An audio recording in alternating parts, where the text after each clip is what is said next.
दीपक केसरकर के साथ education department के कमिश्नर वहाँ उपस्थित होने वाले हैं और एक हम चर्चा करने वाले हैं पेरेंट्स के साथ कि आपको कुछ भी हो तो बताइए, डरिए नहीं, हम आपके साथ हैं। सो ये एक हमारा एक विजन है चाइल्ड राइट्स के लिए और आप सबके सहयोग से हमारे आदरणीय मुख्यमंत्री एकनाथ शिंदे के सहयोग से, देवेंद्र फडणवीस जी के सहयोग से, अजीत दादा के सहयोग से मुझे पूरा विश्वास है कि ये जो हम स्ट्रक्चर की डिमांड करेंगे और जो प्रपोजल पेंडिंग है वो पारित होगा और Maharashtra will be the first state to have an independent structure for women and child. We are 70%, हमारा हक है एक स्पेशल स्ट्रक्चर।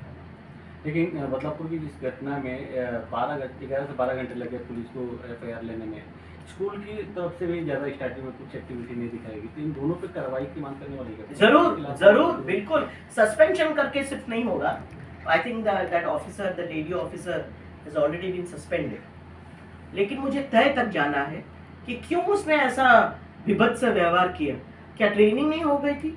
क्या वो फरवरी से आई थिंक काम पर लगी है? उनको क्या ट्रेनिंग दी थी? उनको सेंसिटाइज किया गया था? एक भी ऑफिसर जब तक ट्रेनिंग नहीं हो तब तक पदभार महिलाओं के बारे में, बच्चों के बारे में नहीं ले सकता। कारण because it's a different way of handling children. आप यूनिफॉर्म में नहीं हो सकते, अंडर द एक्ट आपको नॉर्मल कपड़े में रहना पड़ता है। You don't talk to the children across the desk, आपको उनके साथ में बैठ के उनकी भाषा में बात करना पड़ता है। तो ये सब चीज क्या उसको सिखाई गई थी? क्यों इन्वेस्टिगेशन करने की जरूरत है? पॉक्सो में इमीडिएटली एफआईआर फाइल होना है within the hour. Investigation की क्या बात थी उसमें? इन्वेस्टिगेशन की जरूरत ही नहीं। पॉक्सो कानूनी ऐसा है, उसमें तरतूदी है कि immediate filing of an FIR. So इसलिए बहुत बड़े लैप्सेस हैं और एक महाराष्ट्र एक पुरोगामी स्टेट है और हम सबको ये सीरियसली लेना चाहिए और नी जर्क रिएक्शन छोड़ के एक सिस्टम तैयार करना पड़ेगा।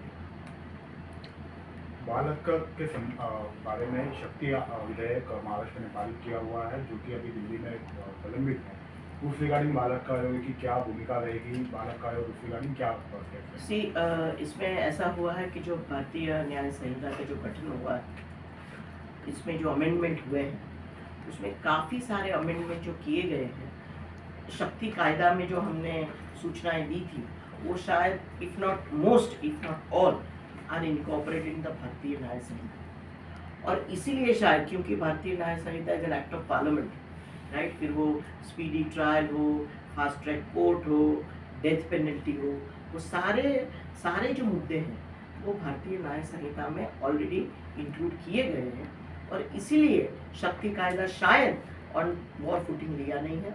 लेकिन ये भी हम बात छेड़ेंगे। लेकिन ऑन कर्सरी लुक, मैंने I have gone through the Bharatiya Nyaya Sanhita specially for women and children.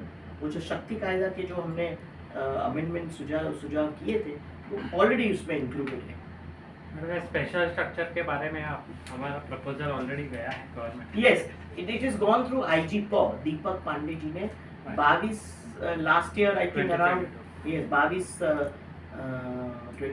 Sometimes in May June वो पेंडिंग है सरकार के पास। तो ऑलरेडी वो फाइल मूव हो चुकी है और इसके लिए हम अभी डिमांड करेंगे कि विद इन 3 मंथ्स वो होना है। आपने कल बदलापुर में स्कूल में विजिट की, क्या आपने वो जो चाइल्ड है उसके माँ बाप या फिर फैमिली से कुछ बात की? उनका आज हम कोशिश करेंगे। यस्टरडे व्हेन वी वेंट, हमारी नीलमताई गोरे रात को गई थी वहाँ, उपसभापति, और वो मिले थे पालक से, मेरे साथ बात भी हुई उनसे और हम कोशिश करेंगे आज मिलने की। इसलिए उनकी मनस्थिति बहुत भयंकर है, आई कैन अंडरस्टैंड, एंड हमारी पूरी संवेदना उनके साथ है। और आज जब मैं जाऊंगी तब हम एक बार कोशिश करेंगे। हमने कलेक्टर को भी ऑर्डर पारित किए हैं कि मनोधैर्य तुरंत लागू की जाए। सपोर्ट पर्सन की भी नियुक्ति हो गई है। प्रेरणा करके एनजीओ है, बहुत अच्छा काम करता है चाइल्ड आर्ट्स में, क्योंकि हैंड होल्डिंग होना चाहिए। न्यायिक प्रणाली लंबी प्रणाली है तो उसकी मदद के लिए भी हमने एक सपोर्ट पर्सन की नियुक्ति की है। और जो भी जे एक्ट में रिफॉर्म और रिहेबिलिटेशन के जो सारे प्रणाली है वो हम ज़रूर इम्प्लीमेंट करेंगे। एक पॉलिटिकल सवाल, आपके पक्ष के कुछ नेताओं ने, नगराध्यक्ष ने वहाँ पे कुछ पत्रकारों से वारदात तमीज़ी की है उनको गलत है। गलत है, हम्म। इस बारे में आपकी क्या रिएक्शन? बदतमीजी absolutely not acceptable. You are a political person और आपको you have to walk the talk. जब पूरा महाराष्ट्र बात कर रहा है महिला सुरक्षा और बाल सुरक्षा की, और आप इस तरह के इरिस्पॉन्सिबल स्टेटमेंट देंगे, बिल्कुल निंदनीय है और अनएक्सेप्टेबल है.